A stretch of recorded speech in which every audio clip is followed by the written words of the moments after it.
Hey guys! Thanks for joining me for this very first session. It's a great opportunity to reconnect online in those challenging times and to get in touch with industry professionals nevertheless. My name is Ivana Randelshofer, and in this upcoming talk I'm going to introduce you to interactive cognitive art, envisioning information of complex interfaces. Before we actually jump directly into the topic, I'm going to give you a quick overview about the various fields we are going to look into, so you have a better overview about what to expect in the upcoming hour. So first of all, there's going to be a short introduction about myself. Then in the next step, we are going to demystify the term cognitive art. Later, we move over to envisioning information, which is the methodology. And then we will have a look at one big game changer, which is the interactivity. You're going to find out why. And ultimately, there's going to be a closer look at games, because ultimately that's why we are here for anyway, right? So let's start. First of all, I want to give you some brief information about myself so you know why I feel entitled to actually tell you something about the subject. So I work at Ubisoft. I started there in 2012, so it's been a while already, and I'm the lead UX Supervisor for the Düsseldorf studio. I worked on several game projects throughout my time, and lately I became the design lead for the Uplay project. Apart from Ubisoft, I'm strongly involved in academics and research, because before I joined Ubisoft, I worked as a researcher for human-computer interaction in Austria. And I'm still currently continuing to teach and being a lecturer for user experience, human-computer interaction, and interaction design at several international universities. So you might agree that UX is actually a really broad field of expertise. So in this field, I did my specialization in several subjects, which I redeem as very important for my actual work. Those subjects, its 4 areas, are user-centered design, envisioning information, cognitive ergonomics, and neuroeconomics. So for those who are not really familiar with the terms, user-centered design is basically designing with the user in the focus all the time throughout the process. So we try to manage user needs and expectation and design for those. Envisioning information is a methodology how to provide information in a better way, how to establish context so people are able to understand and perceive information much better and much faster. Cognitive ergonomics is basically designing for capabilities and limitations of the human brain. And neuroeconomics is actually kind of funny because it's not really part of UX, but it proved to be very useful for my daily work because it's a novel discipline that deals with understanding the human brain and how the human brain makes decisions. So very handy for a UX designer. You might have guessed there is not time to cover all of those fields. So today, as the talk already kind of spoiled, we are going to look into envisioning information. And before we actually dive much more deeper in the subject, I want to kick off with a spoiler, because there is a key message and a goal for the user experience I create, and I want to communicate this to everybody. So whenever you decide and design user interfaces, keep in mind that information should always be accessible, so people are able to find and actually use it, conclusive, so there's no ambiguity, nothing unclear and confusing, and it needs to be understandable, which is hopefully self-explanatory. And this leads to the fact that hopefully the user can make fast and correct decisions, because there is no way or no benefit if the user just quickly closes some notification window in order to be able to proceed with whatever he or she has been doing. It needs to be the correct decision. So we need to empower and give people the opportunity to be fast and correct in whatever they decide. So anyway, keep this spoiler in mind because we are going to refer it a couple of times in the upcoming minutes. Anyway, now let's solve the mystery of cognitive art. So before we do that, actually, I would like to kick off with a quote. Seeing is thinking. Now, Okay, I give you that it really sounds a little bit like a horoscope quote, but bear with me for a couple of minutes because everything will make perfect sense to you. So, as some of you might already figure out or even know the term, cognitive art refers to stuff like maps, charts, diagrams, blueprints. And basically it's a synonym for information, images, or visual data. So depending on which researcher was dealing with the subject, it was called differently. But ultimately we can say that cognitive art or information visualizations are frameworks for better thinking. Now there is one small issue, especially in our education system, because we get a very limited knowledge about how to use information visualization or frameworks for those better thinking. Usually we learn that graphs belong to math. Diagrams are the best way to show biological topics and maps are for geography.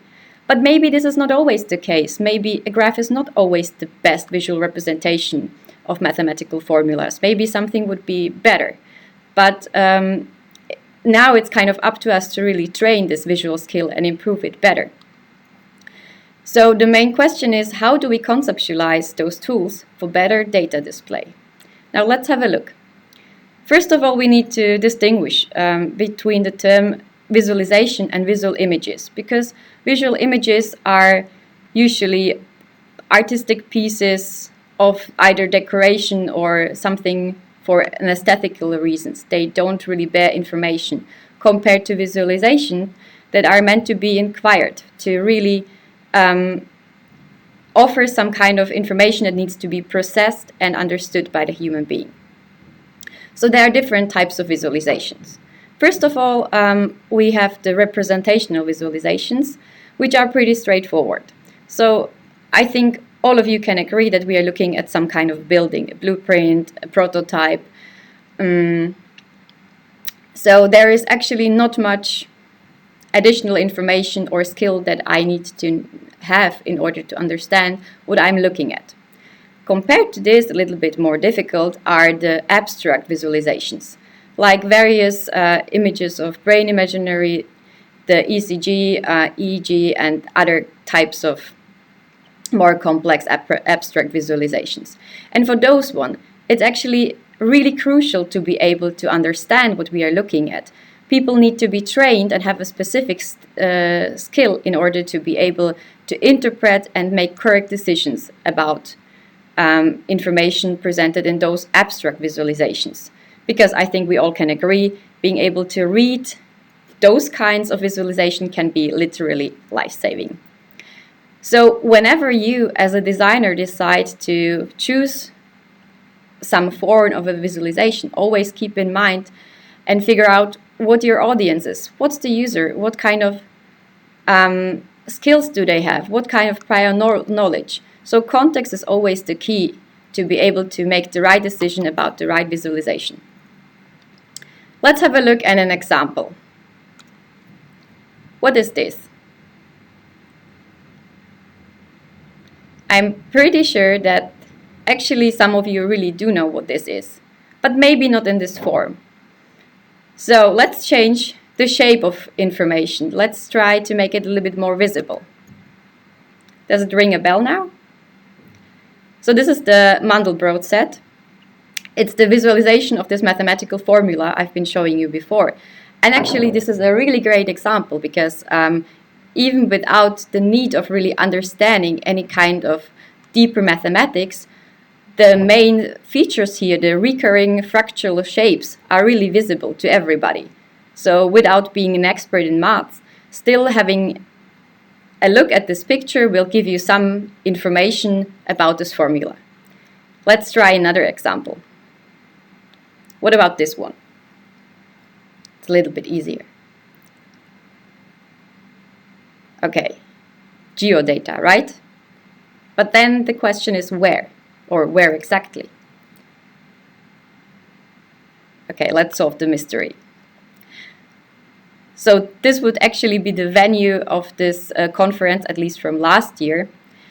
And as you can see, even though you might be able to make an educated guess or even figure out the exact location of this geodata, having this visualization provides with so much more information actually, so much more additional content that is really beneficial. Like here you can see not only the exact spot where this location is, but you have a better overview about infrastructure, about the traffic. It will give you some clues maybe how to even get to this location. You have a better overview about the landscape, maybe there's a park, the shape of the building, what kind of maybe restaurants or hotels are nearby. So changing the shape of this visualization gives you a much richer picture of actual data to make a better decision ultimately. So coming back to our quote, seeing is thinking, the main takeaway is if you change the shape of information, people start thinking differently about the subject, or they even will start at all thinking about the subject. So remember the mathematical formula. If you're not really a fan of maths, you might even refuse to think about it even further, even though just changing the visual shape, suddenly you will understand and actually you do know what this is about. So this is a very empowering tool for us as designers. So change the shape of information and people will start thinking differently about your subject. All right, now we covered the theory of cognitive art. Next step is let's look at how we can actually create cognitive art. So a methodology. So there are more approaches, obviously, how to create visualizations or cognitive art, but the one I chose today is a methodology called Envisioning Information. It was introduced by Edward Tufte, a professor for information design and data visualization. And while he introduced this methodology, he came across a problem that was called escaping flatland. Now, what does this mean? Usually, or obviously, we are living in a three-dimensional world, so all the information we perceive is three-dimensional. However, if you try to put it on some kind of display or any kind of medium, usually it's becoming two-dimensional because it's either a paper or a book or a screen or whatever. So we're flattening out the dimension. We're basically losing one dimension of information. A more visual example like this could be this one. So you have the frog on the one side and on the other side, okay, let's be honest, if you're not spending too much of your free time skinning 3D objects, most likely you will not be able to actually tell that the shape is actually the most accurate representation, the most accurate 2D representation of this frog.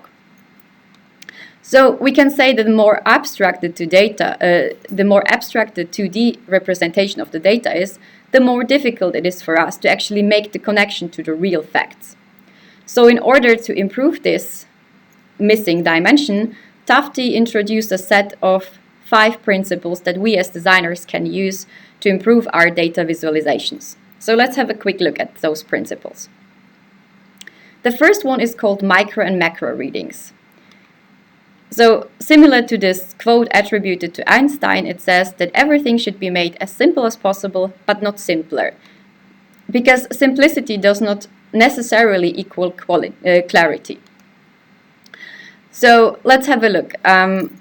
Those are again maps of a city. So while you could just block out the buildings and make gray blocks out of it and just focusing on the roads or the infrastructure, having this detail about the buildings will give you again a richer understanding of information. Like the one is most likely a US city, while the right one is a European town, because just how the shapes of the city, of the buildings are, you will have a better impression about what you are actually looking at.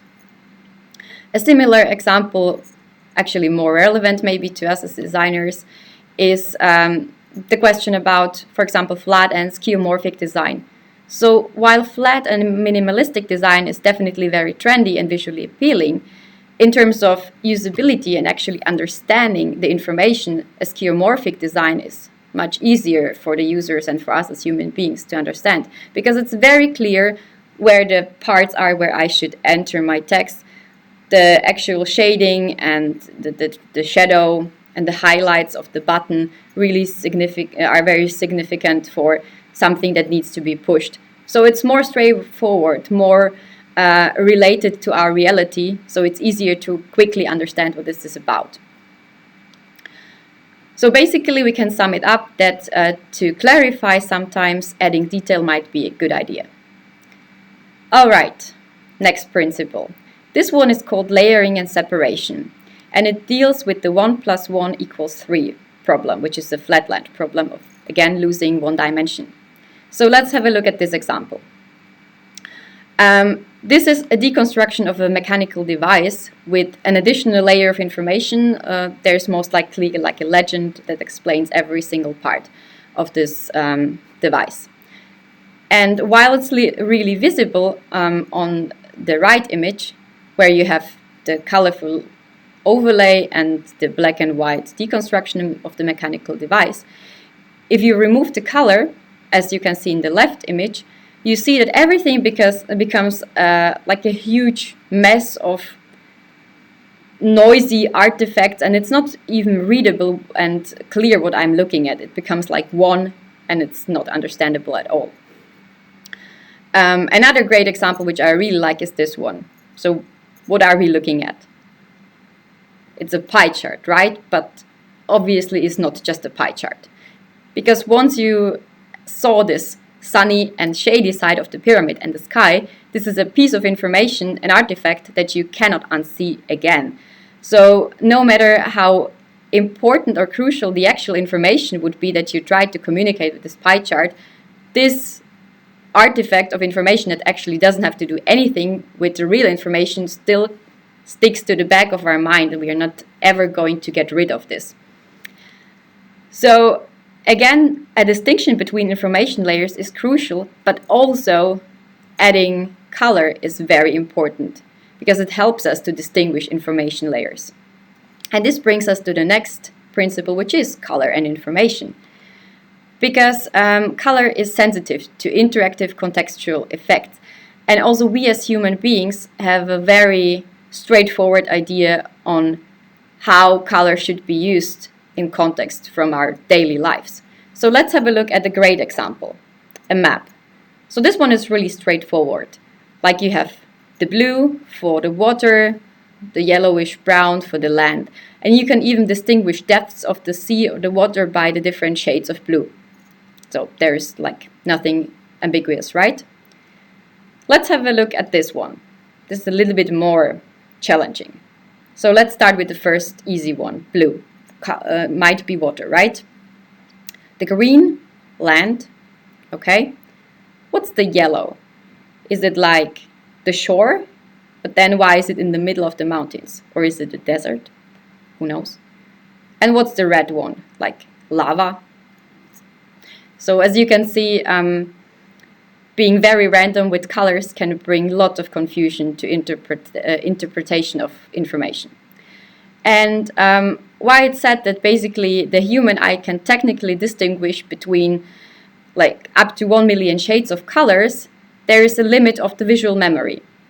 And especially when you're dealing with information visualization and you pass this limit of 10 to 20 colors in one visualization, it gets a mess that's not readable anymore.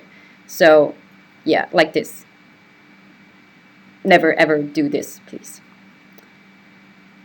So to sum it up, tying color to information is essential, and also try to be as realistic and predictable with your color choices as possible to avoid confusion. Then let's move to the next one. This is called small multiples, and it's basically a visualization technique to improve context and comparison. So let's have a look at those two charts. So on the left, it's an overview of all train signals possible, and on the right side you have various stages of brain damages. So this one is actually a very great principle to add the possibility to comparison. Like if you have one result and then can compare it with everything else that's possible within the range of the area, your decision ultimately gets much more informed. You feel much more secure because you already compared to all the alternatives and all the possibilities. So this is a very empowering feature. So whenever you have a case where, let's say, a more complex decision needs to be made, providing this range of alternatives at one glance for a fast comparison is a really great possibility how to empower users to make the best choice and even feel about this choice as the most competent one. And now let's quickly look at the last one. The last is the narratives of space and time, and the official description for this one is a comprehensive narrative description that requires both time and spatial experiences. Now, this sounds really fancy, and I'm really sorry to disappoint you, because the best example for this one is train schedules. But nevertheless, you have the spatial experiences, so the train stops, and you have the time, like the times where the train actually arrives and leaves the destination. So you have an overview about both. But there is also another example that maybe can give you some other clues. So let's have a look at time displays of an analog watch and a digital watch. So obviously, each representation gives you the information about time, but some of them carries additional information. So while an analog watch doesn't give you any clues about AM or PM, having the different watch hands moving will give you some kind of an impression about the duration of a second or a minute. So it's not like one or the other one is better. It again depends on the context and the audience. What do you want to communicate? What are the skills and the expectations of your audience? So this is what you have to keep in mind every time you decide to pick a different type of information visualization. So basically we can say that a truthful design shortens the time in decoding information for us as human beings. So the more we can relate to the actual reality we know from our daily lives, the easier it is for us to understand what this information is about.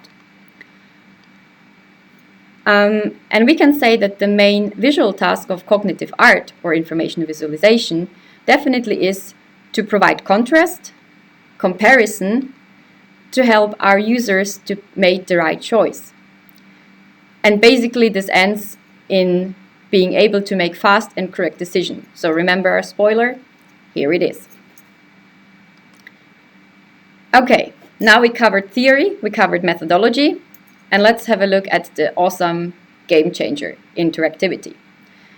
Because the methodology of envisioning information was created in the 90s. And back then, usually information displays have been put on non-interactive mediums, like books, maps, billboards, you name it. But obviously, technology improves by time, and I think we all can agree that the medium, the display that we are using nowadays to inform ourselves is something more like this.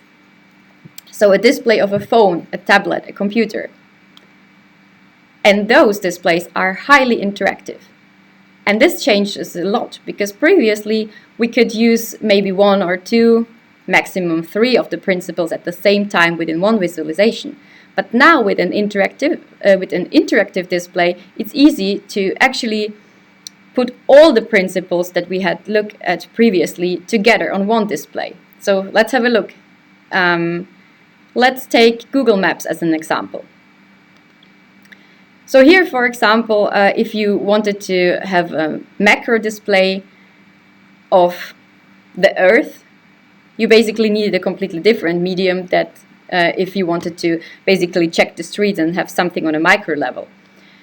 But now with Google Maps, it's easier to switch between displays, colors, zooming in and out from macro to micro in less than 1 second.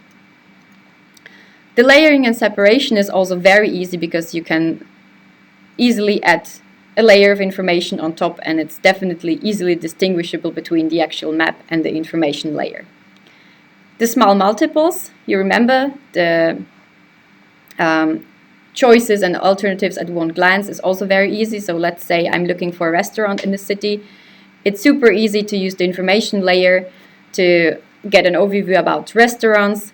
They will be shown in the map. I have an information about their location, but also about their specialties, the ratings, much more, whatever, the times where the restaurants are actually open, whatever. So it's super powerful. And space and time. So of course I can look for the route, how to get from spot A to spot B, or different routes. But there is one thing that's even more astonishing here, because it's not just the status quo right now. Like if I want to get from A to B right now, how long does it take me and what's the best route? I can even make future predictions, like what would the same road take me if I would have to take it tomorrow 8 a.m. in the morning during rush hour. So this interactivity adds lots of additional more information into the whole spectrum of possibilities, which haven't been there before. And you might wonder, okay, this is all nice and well, but why should I care? Now I want to ask you instead, who of you is still using like a car atlas? And who of you is using Google Maps? Now I cannot see your hands raising, but I just assume that most of you chose the Google Maps application. Why? Because it's super convenient. It caters to user needs. It covers all the expectations we have when we want to travel or get some additional information about related stuff. So this is why you should care. All right. And now let's finally move forward to games, because what's more interactive than actually game displays, right? So we are going to have a look at games under two aspects. The first of one will be how to utilize interactivity, and the second one it's going to be how to escape flatland, which means which principles can we use in which interactivity setting. And for the interactivity settings, I picked the research from Fagerholt and his team about diegetic interfaces. I'm pretty sure that you have already heard about this one. If not, then don't worry, I'm going to quickly explain when we jump into them directly. So let's start with non-diegetic interfaces, the heads-up displays. So this means basically that information provided in those kind of visualizations is not part of the game world and not part of the narrative. This means that characters cannot know this or are not aware of this information. It's only for the players. So a great way how to visualize information within HUDs is obviously the micro and macro readings. So this is a very nice example from our latest Anno game. So the interfaces are really complex, that's true, but you still have the possibility whenever you want to dive in deeper into some other functionality, like here, for example, the building menu, that you can expand it. You'll get more options, more possibilities, more functions, and more information that you need only for being able to build a building, for example. And if you don't need this because you want to check your economy or do something completely different, you just close this again and are back to your macro visualization, basically. The next is small multiples. So this is also a great example from Fallout, the perk overview, because it gives you the idea about all the perks at one glance, and even the way how it's visualized, it's very straightforward. If this perk is about, for example, crafting or exploring or fighting or whatever. So you don't even need to go into detail and get this information window with the text to actually assess the main information about what this perk is about. You already see at one glance just the way how it's animated and visualized. So this is a really great example. Another great example for this one can be found in the attack overview of Street Fighter characters. This is Karen, for example. And as you can see, on the right side of every image, you have the button combination, but you also have like a picture that shows the most significant move of this attack. Because it's a lot, and you might get confused by just looking at button combinations, so this gives you additional information what to expect. And also, while this gives you an overview about how many attacks she has and maybe how to perform them, it might also give you additional clues. Like, let's say, by looking at this, I figure out that Karen is mostly, I don't know, maybe too complicated for me to play. So I would like to stick with Rio instead. So small multiples and this kind of way give you lots of additional information that's super useful. Yeah, narratives of space and time is a nice one, because within HUDs, the best example is skill trees. So I picked Assassin's Creed Odyssey, but basically any skill tree would do, because you are planning the unlocking of the abilities or features over time, and also you know which ones you need to unlock first to proceed to whichever you want to reach in the end. Another example can be found in Zelda, The Breath of Wild. There, when you finish the game, you have the possibility to view the hero's journey, which kind of shows you where in the map you've been throughout the game. And while this is interesting to know which spots you visited, it's also very interesting to see where you actually haven't been, because maybe there is a point of interest that you still might visit by looking at this map or the journey that you've taken. All right, so this is for the HUDs. And by the way, I'm really just cherry picking here, because it's super easy to find examples for every of the principles, but we don't have the time, so I'm just showing you some highlights so you get a better idea about everything. The next one is the meta displays.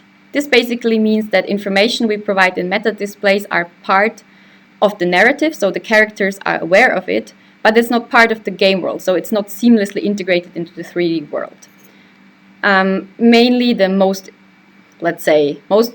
common example for this one would be color of information, the blood splatters in shooters. So this is the information on top of the screen. It gets mapped on the screen, but it's like very informative, very straightforward, and leaves actually no doubt about what's actually happening. And this is a more cunning example. I think that most of you will not know the game. It's a survival horror game where the main character needs to escape from this house where she's hunted by some stalkers. And she's just a teenage girl who gets frightened most of the time, and she also cannot fight back. So her anxiety status is really high. And they use this information and tied it to color throughout the game. So whenever she's chased by the stalkers and they approach her too much, then the color starts getting desaturated until it's like black and white. And whenever there's the point where a stalker actually touches her, she perceives a shock state where the colors get inverted. So this really informs the player about the high level of anxiety and stress and terror she's actually expecting. So it's a very interesting take on how to play around with color and information. Yeah, and then we have an example which is a combination of layering and separation and narratives of space and time. So this is from Assassin's Creed Unity, the lockpicking feature.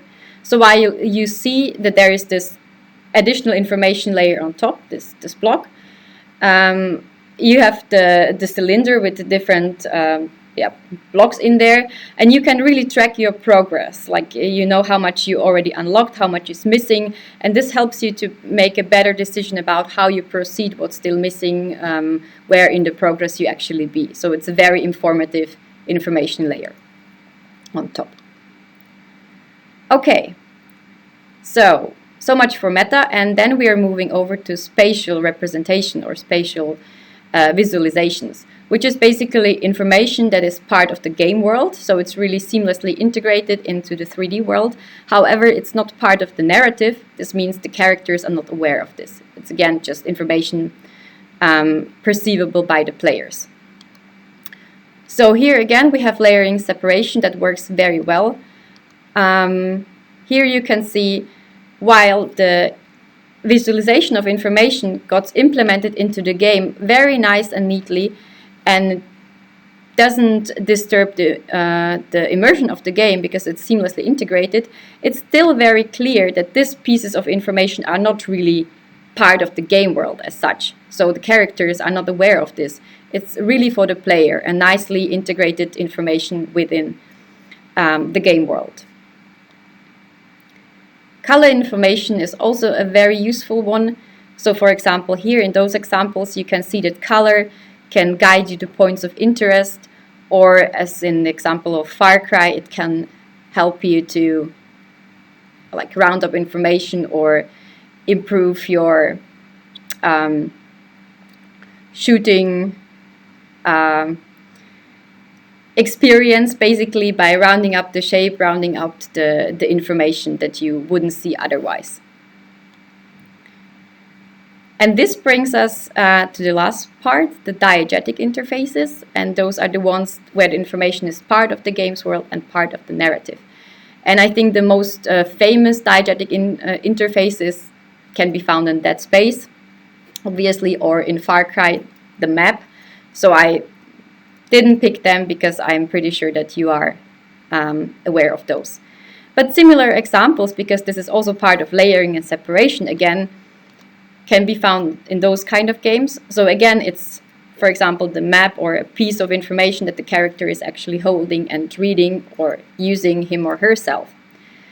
Now, I have the feeling that there hasn't been so much progress on this one in the last years, because to be honest, this part is a little bit limited.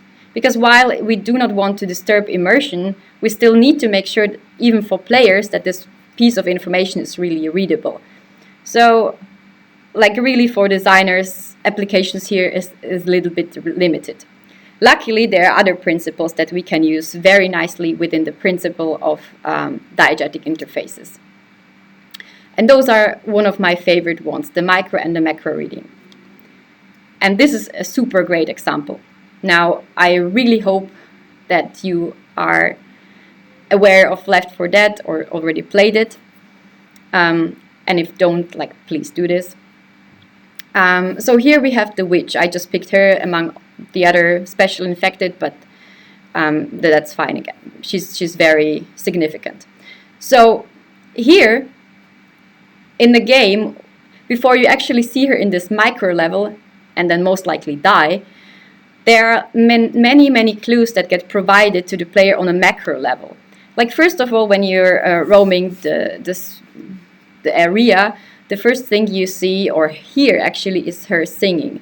So it's a very significant trigger or information that you receive, because you cannot mix it up with other enemies within the game. So it's very clear this is going to be the witch just by the sound that you hear. And then you get much more clues on the macro level, like other NPCs saying, "It's the crying girl, let's turn off the lights." So they're even prompting a change of behavior. So you have all the information you need before you actually reach the micro level and get engaged with her and most likely die. And this is really a great design staging of information, because it doesn't leave you to do the whole frustrating trial and error, running into her, getting killed several times before figuring out that actually there is a way how to kill her. But you get all the information you need ahead in order to be able to survive an encounter with the witch, even on the very first time you encounter her. So this is really great game design. A similar, maybe not as famous example can be found in Castlevania. And there the player encounters some titans throughout the game, those super huge monsters. So as maybe you can see, the characters is actually on top of the hand of the titan. So like you're really small compared to the titan. So here again, so much information and clues on the macro level before, like when you approach this titan, you can watch it move, you can see what kind of techniques and attack it does. And at some point, while finding out that just fighting it regularly doesn't help you, you really see from the way how it behaves and how it moves that it clenches its fist, and then it smashes the fist to the snow, and then it stays in this position for some while. And at some point it's really obvious that you as a player need to mount the fist and then need to proceed climbing on the titan. And at some point you reach a spot where there's a so-called rune. And throughout the game you've been trained that items that look like this needs to be destroyed. So you know from your previous experiences that this is a rune, this is an item that needs to be fought and destroyed. So you do this while being still part of like sticking to the titan. And once you destroy the rune, the hand falls off from the titan. So you get immediate feedback that actually this is the way how you can defeat the titan, by climbing from one rune to another, destroying each one, and then defeating the Titan one part after another part. And this is a very nicely staged design as well. Very contextual in terms of information, so you're not overwhelmed from the very beginning. You get presented with the right amount of information at the right amount of time. So again, you don't need to die a couple of times and have the frustrating back and forth trial and error. It's presented to you in a way that you can survive and actually be victorious in the very beginning. Okay, and let's move on to the last one, the narratives of space and time. Let's have a look at this one. I picked Tom Clancy's Division, but to be honest, any first or third person shooter could do. So my question is, what's going to happen in this scene? You're most likely going to fight. Why? Because random cars parked somewhere, boxes, usually you have barrels, you have randomly people standing around. This is obviously a fighting scenario, a fighting scene for everybody who's knowledgeable about shooters, right? So just by staging information or items in a specific way, you can already trigger the right mindset within the player and give them enough information about what kind of situation is going to be presented to them. And one more really nice example here can be found in Hellblade. Here, the narratives of space and time have been used mainly on an auditory level. So with her voices, it was not just the narrative part, but even clues and information provided to the player that helped us to being informed about the situation, get some clues, get some warnings. So bringing these narratives of space and time within the game on a completely new level, which was very immersive and very, very nicely designed. All right, so with this we resume the case studies of our games within regard of the principles. And this brings us finally to the conclusion. So again, keep in mind that seeing is thinking. If you change the shape of information, people will start thinking differently about the information. We need to provide contrast. We need to provide comparison in order to make the choice for our players easier. And all this helps us to actually establish context for information. Because once we have context, this reduces interaction costs within our brain. It enables faster reactions and better decisions. And obviously this leads to player control with the goal to create player empowerment and satisfaction, because this is ultimately where we want to go with a remarkable and great user experience for our players. So I understand that this has been a lot of information to digest. So if there's only one single thing that you remember out of my whole talk, it would be context. Context is your best friend. Make use of it and you'll be super successful in deciding which visualization is the right one for your players or your users. And with this one, I would like to say thank you very much for joining my session, and to the organizers, thank you very much for having me. And I would say see you now in the Q&A. Ivana, thank you so much for the talk. Maybe you have the favorite case, most challenging case of visualization from your own experience. So yeah, thanks for the question. Thanks for joining me for the talk, by the way.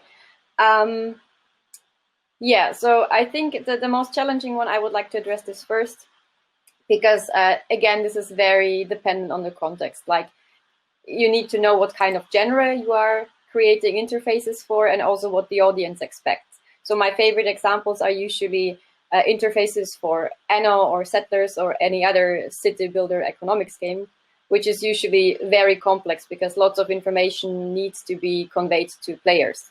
So here, you most likely will never move forward with a diegetic interface with something immersive and straightforward, because there's lots of information that the players really want to access at any time. So especially, for example, for Anno players, we have a very hardcore gamer base who, yeah, you can say they're most likely expert players. So it's even impossible to make it enough complicated for them, so they really feel challenged. So a complex interface is part of their player experience that they enjoy and actually expect in those kind of games.